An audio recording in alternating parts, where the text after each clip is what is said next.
మహారాష్ట్రలోని ఒక శివారు ప్రాంతం పూనం క్లస్టర్ పరిధిలో ఉన్నటువంటి శ్రేష్ఠ కాంప్లెక్స్లో కొంతమంది ముస్లిమ్స్ ఉన్నారు, హిందువులు ఉన్న ఆ కాంప్లెక్స్లో. అయితే ముస్లింలు బక్రీద్ కోసమని మేకలు తీసుకొచ్చి అక్కడ షెడ్లు ఏర్పాటు చేసి అక్కడ ఉంచారు.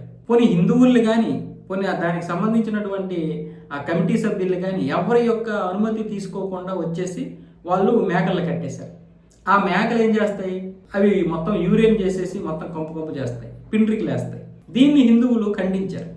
మీరు ఇలాగ అనుమతులు లేకుండా తీసుకురావడమే కాకుండా ఇదంతా కంపు చేసేస్తాయి కదా, మీరు మేకలు ఎక్కడొద్దు, బయట ఎక్కడైనా మీరు కట్టుకోండి, లేదంటే ప్రభుత్వం ఏర్పాటు చేసినటువంటి షెడ్లలో ఉంచండి. అంటే మహారాష్ట్రలో ఇలా ప్రభుత్వం కొంత షెడ్లు ఇస్తుంది అనమాట మేకల్ని వాళ్ళు ఉంచుకోవడానికి. బక్రీద్ కోసం మేకలు తెస్తారు కదా, ఆ మేకలు ఎక్కడ పడితే అక్కడ ఉంచడం కాకుండా ప్రభుత్వం కొన్ని షెడ్లు ఏర్పాటు చేసింది. ఆ విధంగా ఆ షెడ్లలో నుంచి బక్రీద్ రోజు తీసుకొని వెళ్ళి మీరు డైరెక్ట్గా బలులు ఇచ్చుకోవచ్చు. ఆ విధంగా ఏర్పాటు చేస్తే వీళ్ళేమొచ్చేసి డైరెక్ట్గా మనుషులు ఉన్నటువంటి అంటే ఎక్కడ వీళ్ళు ఫ్యామిలీస్ ఉంటాయో అక్కడికి తీసుకొచ్చి మేకలు కడితే ఊరుకుంటారు హిందువులు. అప్పటికి హిందువులు ఏమన్నారంటే ఇది కరెక్ట్ కాదు, మీరు బయటికి తీసుకొని వెళ్ళిపోండి, ఇక్కడ మీరు ఉంచకండి. అంటే వాళ్ళేంటి, మేము ఇక్కడ ఉన్నాం కదా, మేము కూడా ఇక్కడే ఉంచుతాం మేకల్ని, అవసరమైతే మేము తర్వాత క్లీన్ చేస్తాంలేండి అని చెప్పారు. అలా కుదరదు, అసలు మీరు ఫస్ట్ ఇక్కడ మేకల్ని తీసుకొని వెళ్ళిపోండి. ఇప్పుడు మేము గేదెల్ని, ఆవుల్ని, ఇలా పశువులు తీసుకొని వస్తే కరెక్టేనా? కాదు కదా. ఎవరికి ఇష్టం వచ్చిందంటే అలా చేస్తే ఇది అందరము కలిసి ఉండేటటువంటి ప్రాంతం, పిల్లలు కూడా ఇబ్బందికి గురవుతున్నారు, మీరు వెంటనే ఇక్కడ నుండి మేకలు తీసుకొని వెళ్ళిపోండి అని చెప్తే వాళ్ళు మాట పెరిగి వాళ్ళు ఎక్కువ రాతాంతం చేశారు. దాంతో హిందువులు కూడా ఎక్కడా తగ్గలేదు. చివరికి విహెచ్పి బజరంగ దళ వాళ్ళు కూడా వచ్చారు. వాళ్ళు కూడా హిందువులకి సపోర్ట్ చేసి వాళ్ళ రీతిలో వాళ్ళు చెప్పారు. వాళ్ళ రీతిలో చెప్పడం కాకుండా పందిని తీసుకొని వచ్చారు. మీరు మేకలు కనుక ఇక్కడ పెడితే మేము పందిని తీసుకొని వస్తామని పందిని తీసుకొచ్చారు.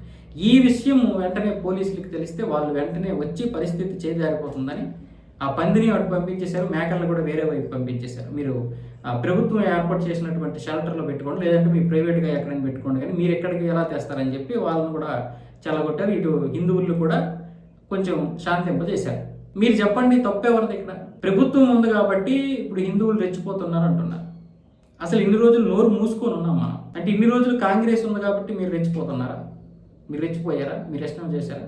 కానీ నిజంగా మీకు చెప్పాలంటే కాంగ్రెస్ మీకు చేసినంత మాకు సగం కూడా చేయలేదు, పక్కన పెడితే 10% కూడా చేయలేదు. ఇది ఈరోజు ఇప్పుడిప్పుడు కొంచెం ఆశలు సిగిరిస్తున్నాయి మాకు కూడా, ఆ మాత్రం చైతన్యం వచ్చినందుకు.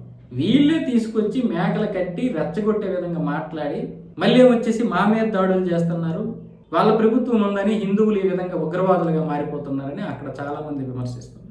అంటే ఇక్కడ క్లియర్ కస్ట్గా తెలుస్తుందిగా తప్పెవరదు. ఎంతకంటే ఏం కావాలి ఆధారాలు?